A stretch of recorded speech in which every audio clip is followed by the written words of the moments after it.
আসসালামু আলাইকুম এভরিওয়ান। আজকে বানাচ্ছি বিকেলের জন্য একদম পারফেক্ট একটা নাস্তা, যেটা তৈরি করতে খুবই সহজ, টেস্টি আর একেবারে মুখে লেগে থাকার মতো। এই খাবারটা আমার তো হুটহাট করেই খেতে ইচ্ছে করে, তাই ভাবলাম আজকে আপনাদের সাথে এটার একটা ছোট্ট ভিডিও শেয়ার করি।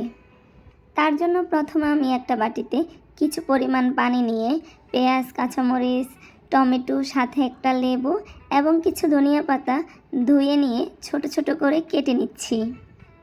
কাটা হয়ে গেলে এবার আমি সবগুলো উপকরণ একটা বাটিতে নিয়ে সাথে সামান্য একটু লবণ এবং কিছুটা সরিষার তেল দিয়ে মাখিয়ে নিব।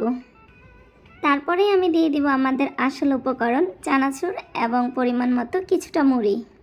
এবার আমি সবগুলো উপকরণ একটু মাখিয়ে নিলেই তৈরি হয়ে গেল আমাদের চটপটে চানাচুর মুড়ি।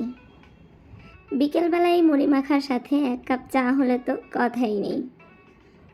এরকম আরও মজার রেসিপি পেতে আমার চ্যানেলটা সাবস্ক্রাইব করে ফেলুন। দেখা হবে পরের ভিডিওতে। আল্লাহ হাফেজ।